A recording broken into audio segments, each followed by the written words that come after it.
వేదిక మీదకి రావాల్సిందిగా రిక్వెస్ట్ చేస్తున్నాము. ఓకే, పరచూరి గారు మరికొద్దిసేపట్లో మాట్లాడతారు. మా రామజోగి శాస్త్రి గారిని వేదిక మీదకి సాదరంగా ఆహ్వానించేస్తున్నాము. ఈ సినిమాలో శివ శివ శంకర అనేటువంటి సాంగ్ని రాసినటువంటి సరస్వతి పుత్రులు శ్రీ రామజోగి శాస్త్రి గారికి ఇదే సాదర స్వాగతం పలుకుతూ వేదిక మీదకి ఆహ్వానించేస్తున్నాము. అండ్ అలాగే ఆయన విలనిజం చేసిన, కామెడీ చేసిన, అలాగే ఇమోషనల్ కంటెంట్తో మనల్ని ఏడిపించగలిగినటువంటి సత్తా ఉండే మా ముఖేష్ ఋషి గారిని వేదిక మీదకి సాదరంగా ఆహ్వానించేస్తున్నాము. Sir, to please come on to the stage.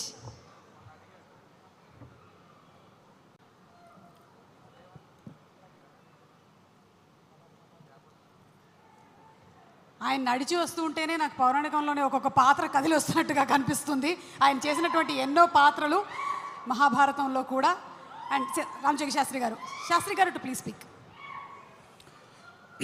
అందరికీ శుభ సాయంత్రం. కన్నుల పండుగగా ఉంది వేదిక. రేపు 27వ తారీఖు సినిమా యొక్క విజయం ఎలా ఉండబోతుందో సూచనాప్రాయంగా ఇవాళ తెలిసిపోతుంది. అతిశయోక్తి కాదు. ఇప్పుడు మనం చూసిన ఆ విజువల్స్ అయితేనేమి, తర్వాత మాట్లాడినటువంటి సినిమాకు పనిచేసిన టెక్నీషియన్స్, వాళ్ళ యొక్క అనుభవాలు, వాళ్ళ యొక్క సంతృప్తి, వాళ్ళ యొక్క ఏమంటాం కించిత్ ఒక మంచి ప్రాజెక్ట్ పనిచేసేటువంటి ఒక ఏమంటాం వాళ్ళ యొక్క ఆనందం వాళ్ళ మాటలో వ్యక్తం అవుతుంది. మోహన్ బాబు గారి ఇంటి మనిషిగా నాకు చాలా చాలా చాలా సంతోషం అనిపిస్తుంది. మోహన్ బాబు గారి మనసు చాలా గొప్పది. ఎక్కడ ఉన్నా కానీ పేరు పెట్టి పిలిచి పలకరిస్తారు. సినిమా అంటూ మొదలు పెడితే పిలిచి పాటనిస్తారు. ఈ సినిమాకు నాకేం తక్కువ చేయలేదు. అతి కీలకమైనటువంటి చివరిలో క్లైమాక్స్లో వచ్చేటువంటి కథకి మంచి మూలమైనటువంటి ఒక మంచి పాటని నా చేత నాకు ఇచ్చి రాయించుకున్నారు. సింహభాగం పాటలు మా సోదరులు అశోక్ తేజ గారు రాశారు. అద్భుతంగా ఉన్నాయి పాటలు, మనందరం చూస్తున్నాం.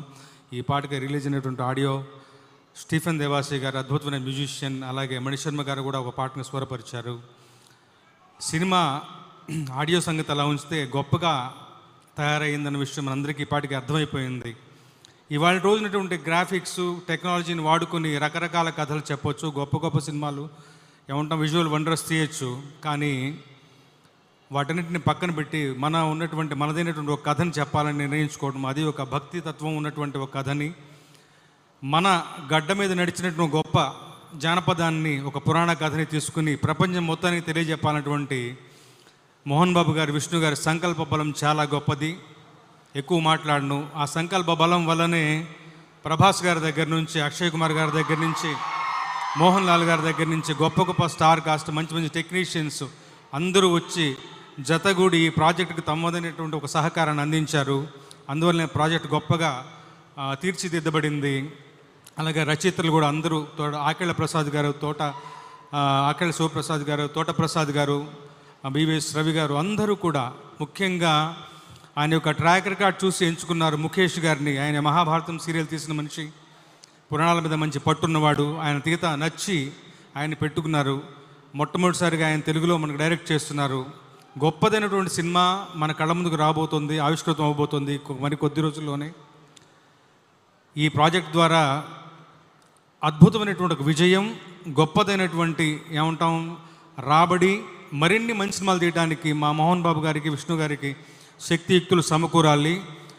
అత్యున్నతమైన పురస్కారాలను ఈ సినిమా ఒడిలో వచ్చి చేరాలని చెప్పి భగవంతుణ్ణి, ఆ శివుణ్ణి, కాళహస్తీశ్వరుణ్ణి మనస్ఫూర్తిగా వేడుకుంటూ 2 లైన్లు నాకు బాగా ఇష్టమైనటువంటి పాట. చాలా కొద్ది పాటలకే అరుదైనటువంటి గౌరవం లభిస్తుంది. అలాంటి రివ్యూలు దొరుకుతాయి. అలాంటి ఒక మంచి పాటను రాసుకోగలిగే అవకాశం దొరికింది. తెలివి కన్ను తెరుచుకుందయ్యా, తెలివి కన్ను తెరుచుకుందయ్యా, శివలింగమయ్య మనసు నిన్ను తెలుసుకుందయ్యా, మాయగంతలు తీయ మన్ను మిన్ను కానరాక జరిగిపాయే పాత బతుకు, ఉన్న నిన్ను లెవ్వనుకుంట మిడిసి పడితే నింతవరకు, నీదయని బోధిగా పుయ్యర నా ఒంటికి, నన్నింకొక నందిగా ముడేయి నీ ఘాటికి, ఏ జనుమ వరమో నిను చేరుకుంటిరా Shiva Shiva Shankara. Thank you very much. Thank you so much Ramajogi Sastry గారు. మీరు కేవలం లిరిక్ రైటర్ మాత్రమే కాదు, ఒక అద్భుతమైనటువంటి సింగర్ కూడా.